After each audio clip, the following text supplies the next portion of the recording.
Billionaires Instant Bride, Part 7. Tahimik lang ako buong biyahe at pinili kong ipikit na lang ang mga mata ko kaysa tingnan ang mga lalaking naging dahilan kung bakit ako napunta sa kamay ni Mr. Muller. Ang dami-dami nilang pinag-uusapan, pero lahat ng yun ay patungkol sa mga pagbabago ng plano nila. Wala na akong pakialam kung ano man ang mapagkasunduan nila dahil wala rin naman akong magagawa kundi ang sumunod na lang. So you're gonna play husband and wife? Dinig kong tanong ng singkit si Marco kay Mr. Muller. Kaya brang sikmura mo? Mapanghamong dagdag nito kaya hindi na ako nakapagpigil at nagmulat ng mga mata. Masama akong tumingin sa direksyon niya. Excuse me? Hindi ko mapigilang ma-offend sa tono ng pananalita niya. Sa pagkakasabi niya ay para bang ang dumi-dumi kong babae na para bang nakakadiri akong tao. No. That's not what I meant, Miss Christine. Depensa niya sa sarili at winagayway pa ang dalawang kamay sa ere. You see, Uriel Bonmolier ha. Marco. Hindi natapos ni Marco ang dapat sana'y sasabihin niya nang putulin siya ng madaing boses ni Mr. Muller. You're being talkative again. Dagdag dito. So hanggang kailan kayo magpapanggap? Tanong naman ni Noah. Hanggang ngayon ay hindi pa rin ako makapaniwala na siya ang Noah na nakikita ko sa magazines at internet. Ang Noah na isang sikat at international supermodel. I don't think you can keep acting without Lolo Henry noticing it. You know how keen his eyes are. Lolo will probably stay here for a week or two, sagot naman ni Mr. Muller.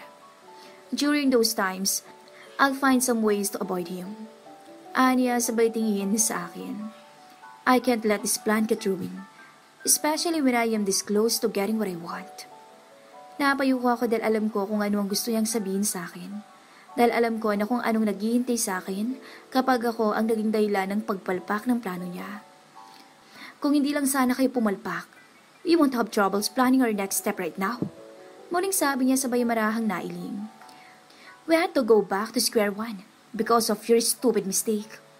Napabuga na lang siya ng hangin sabay tingin sa akin. We'll have to talk later. Okay po. Sagot ko na lang at binaling ang atensyon sa labas para tingnan ang city lights at ang dinadaanan namin. Hindi ko tuloy mapigilang maisip ang pamilya ko. Hindi pa ako nakakapag-update sa kanila simula kaninang umaga. Panigurado akong nag-aalala na sila sa akin. Huminga ako ng malalim bago humarap kay Mr. Muller. Sir, pwede ko bang kunin yung cellphone ko? Kayo po ang huling may hawak nun eh. Magalang kong saad sa kanya at agad na yumuko bago pa man niya salubungin ang mga mata ko. Phone? Tanong nito. Oh, you mean the trash? I laugh it in. Hindi yun basura. Mabilis kong sambit sa kanya. Hindi ko mapigilang maikuyom ang kamay ko dahil naiinsulto ako sa sinabi niya. Para sa akin hindi yun basura. Ulit ko bago siya tiningnan sa kanyang mga mata. That was a gift from my parents. Dugot pawis ang inalay nila, mabili lang yun. Kaya hindi ko matatanggap ang pagtawag mo ron ng basura. Hindi ko napigilan ang pagtaas ng boses ko. Kanina ko pa kinikim-kim ang galit ko dahil natatakot ako sa kanya. Pero iba na ngayon. Hindi ko siya hayaang insultuhin ang bunga ng dugo at pawis ng mga magulang ko. Nagkaroon ng saglit na katahimikan sa pagitan naming dalawa. Ramdam ko ang tingin ng tatlo niyang kaibigan. But it looked like a trash, giit ni Mr. Muller. You even used a rubber band just to put them together. Dagdag pa nito, kaya hindi ko napigilan ang pagkainis. Dahil wala akong pagpipilian. Huminga ako ng malalim para pakalmahin ang sarili ko. Someone who lives in luxury can never understand me.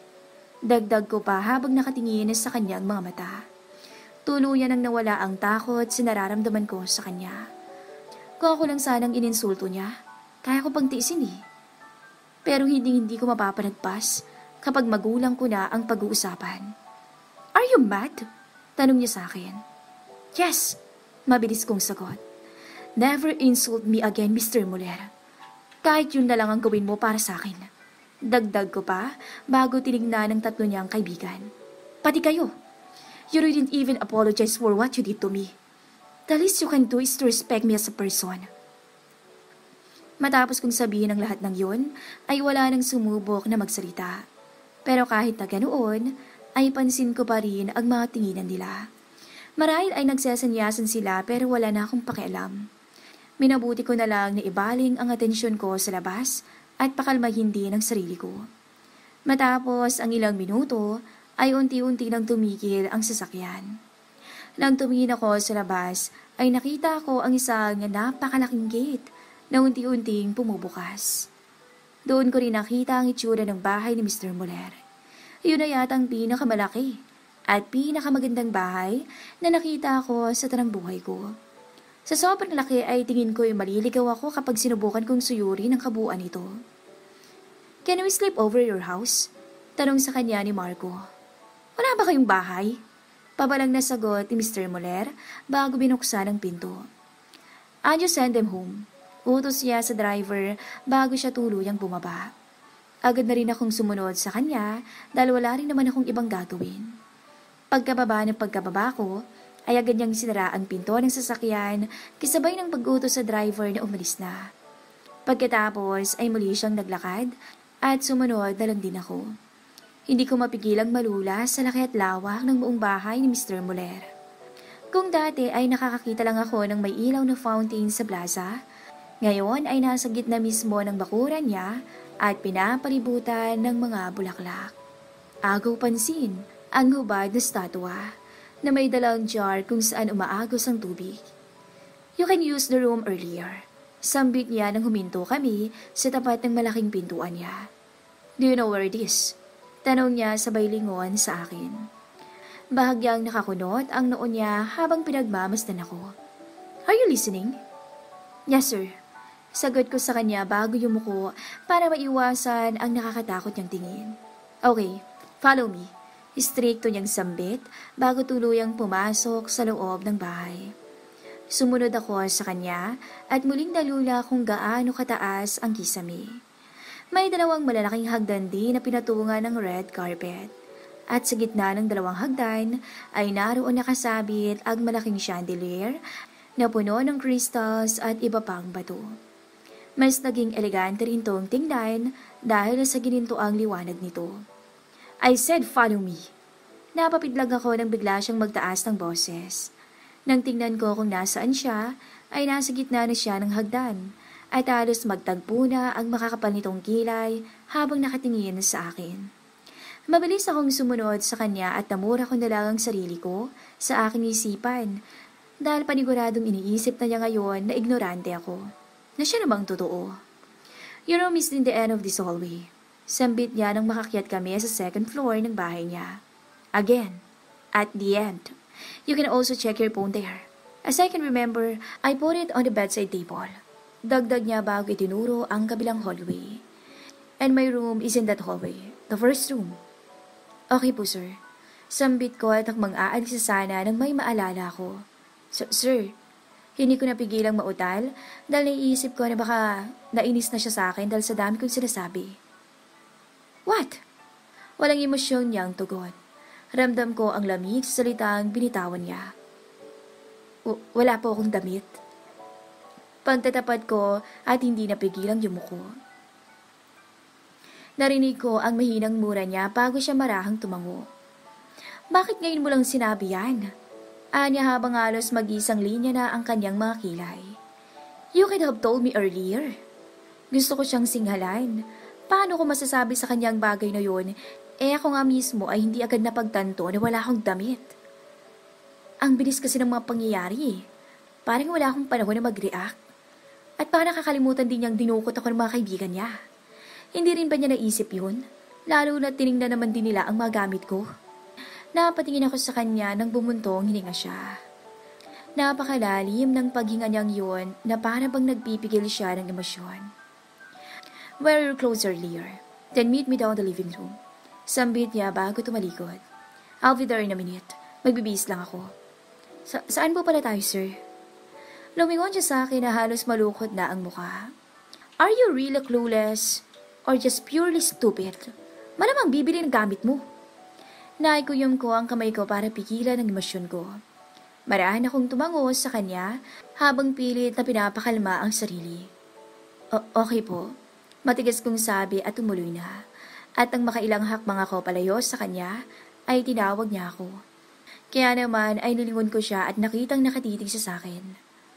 Let's also grab the chance to know each other. After all, I'm your husband now, and you're my wife. Anya bago tuluyang tumalikod. Naiwan lang ako roon na nakatingin sa likod niya. Napakurap-kurap ako, lalo na nang maramdaman ko ang pagkabuhay ng mamumunting kiliti sa aking tiyan. Hindi ko tuloy mapigilan ang pangungunot ng noo ko dahil hindi ko maintindihan kung bakit ganun ang naging reaksyon ng katawan ko. Billionaire's Instant Bride, Part 8. Mabilis akong naghanda dahil ayokong paghintay ng matagal si Mr. Muller at baka kung ano pa ang masabi ko sa kanya. Pagkatapos kong magbihis, ay agad kong hinagilap ang cellphone ko at mabilis ko naman itong nahanap. Hindi ko na muna ito binuksan dahil dali-dali akong bumaba sa living room kung saan siya naghihintay. Pagkababa ko ay naroon na siya at prenteng nakaupo sa leather na sofa. Maayos na nakasuklay pa itaas ang kanyang buhok at mukhang hindi na to nagpalit pa ng damit. Hinubad lang nito ang tuxedo niya at itinara ang puting long sleeve na halos yakapin ang kanyang maskuladong katawan. Nakatupi ang sleeves nito hanggang sa may siko niya at nakabukas naman ang unang 2 butones, dahilan para sumilip ang kanyang matikas na dibdib. Hindi ko may tatanggi ang angking kagapuhan niya. Yung tipong mapapalingon ka talaga. Agaw pansin din ang angking puti at kinis ng kutis niya. Finally, anya nang makita ako sabay tayo. Let's go. Dagdag niya bago tumalikod sa akin. Ngayong tanging long sleeve na lang ang suot niya, ay doon ko lang napansin kung gaano kalapad ang kanyang balikat. Bagyaring bumabakat ang muscle niya sa tuwing gumagalaw siya.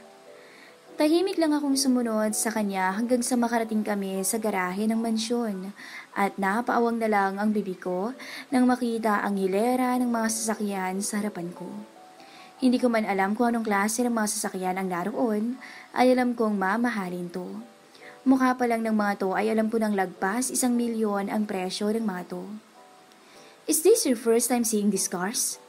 Napatingin ako nang marinig ko ang boses niya. Baka sa mga mata nito ang pagtataka habang nakatingin sa mukha ko. Walang pagdadalawang isip akong tumango. Opo, wala kasing ganitong mga kotse sa amin eh. Sagot ko sa kanya. Okay, choose a car na gagamitin natin.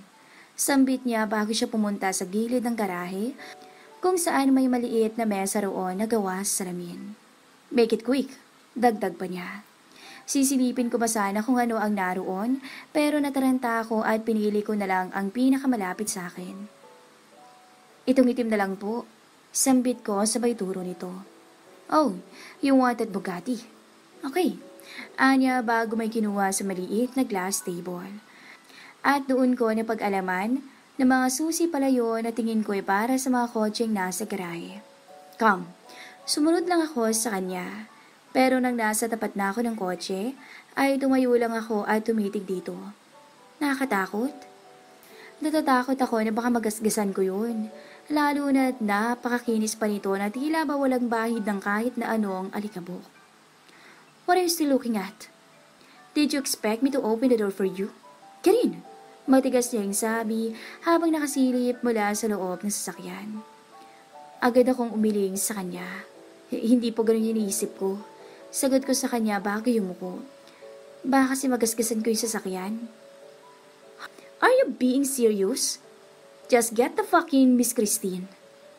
Napaurong ako sa pagtaas ng boses niya. At nang makita ko kung gaano katalim ang mga titig niya na pinupukol sa akin, ay nagdesisyon na lang ako na lumapit sa sasakyan para buksan ang likuran para doon umupo. Pero kakabukas ko pa lang ay muli na naman siyang sumigaw. Seriously, pagmumukhain mo pa akong driver. Sit in front. Napapikit na lang ako dahil sa dumadagundong niyang boses. Barahan kong sinara ang pinto at baka masira ko pa yun.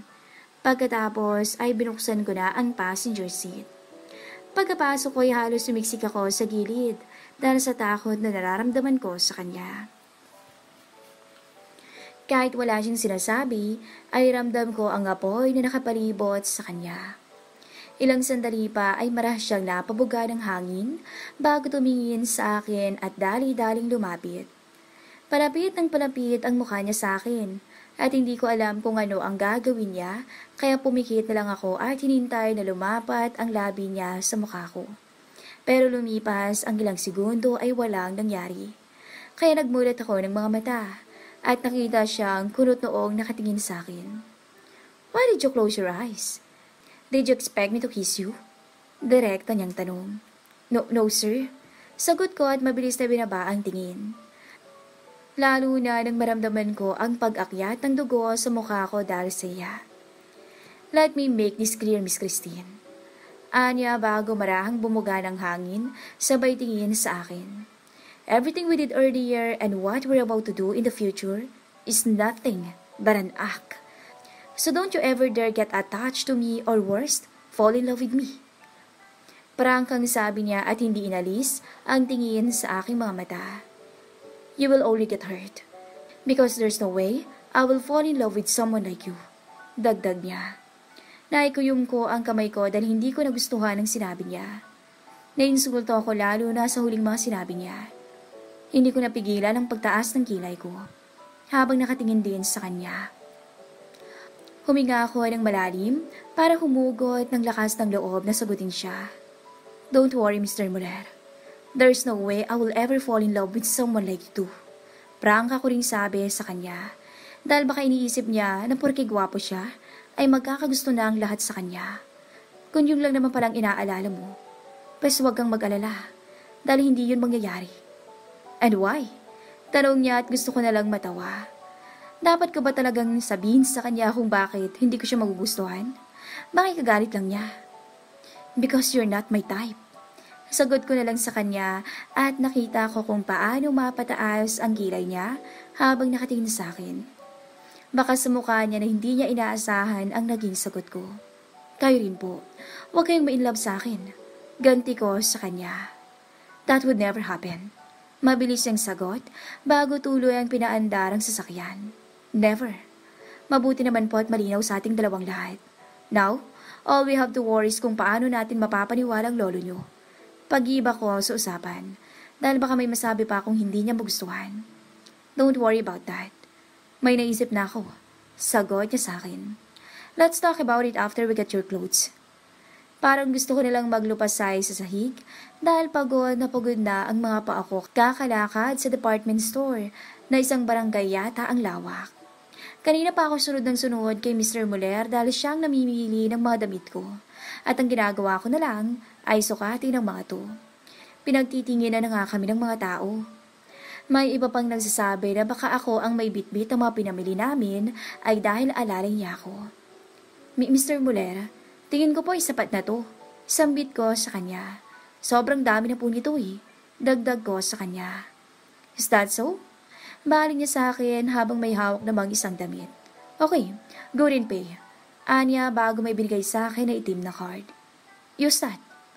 Ano po to? Tanong ko habang nakatingin lang dito. Just give that to the cashier kapag magbabayad ka na. I'll be right here. Sagot niya bago naghanap ng mauupuan. Go! Wala akong nagawa kundi ang sundin ang inuutos niya. Dali-dali akong pumunta sa counter para bayaran ang mga damit. Kitang-kita ko kung paano manlaki ang mga mata ng kahera nang makita niya ang itim na card na bigay ko sa kanya. Hindi ko tuloy mapigilang mapaisip kung anong klaseng card yun at mukhang ATM lang naman yun. Pagkatapos kong bayaran ang mga damit, ay bumalik na ako kung nasaan si Mr. Muller. Nang makita niya akong papalapit sa kanya, ay tumayo na siya at sinalubong ako. Let's go? Anya bago ako nilagpasan. Na hindi man lang niya ako inalok ng tulong. Pag-uwi namin sa mansyon niya, ay ganoon pa rin. Iniwan lang niya ako sa garahe at hinayaang bitbitin ang lahat ng mga pinamili ko. Nang papasok na sana ako sa pinto, ay lumingon siya sa akin. Titig na titig siya sa aking mga mata. Starting tomorrow, your life will change, Miss Christine. You will be my wife, so you better put it in your mind. There are things that we have to do all of a sudden. So please, prepare yourself. Things like? Tugon ko habang bahagyang nakakunot ang noo. Kindship. There will be touching, holding of hands, kissing, and any sort of public display of affection. Anya bago tumingin ng diretso sa aking mga mata. But don't you forget that those are just part of the act. Never let those things get into your head so you can avoid getting attached to me. Dagdag niya. Mabilis akong tumango. Ganon din po sana kayo. There will be times na ako po ang mag-i-initiate ng paglalambing. Pero hindi po ibig sabihin nun, may gusto na po ako sa inyo. Lilinawin ko lang din po. Lahat ng gagawin ko sa inyo ay parte lang ng pagpapanggap natin. Tugon ko sa kanya bago siyang ninitian. Sana ho ay hindi rin kayo ma-attach sa akin. Don't you ever fall in love with me, Mr. Muller. Kita ko sa mukha niya na tila nayabangan siya sa sinabi ko. Umarko pa ang isang kilay niya bago tumalikod at binuksan ang pinto. That's one of the things that will never happen, Miss Christine. Never. Mariin niyang pagkakasabi bago tuluyang pumasok sa pintuan.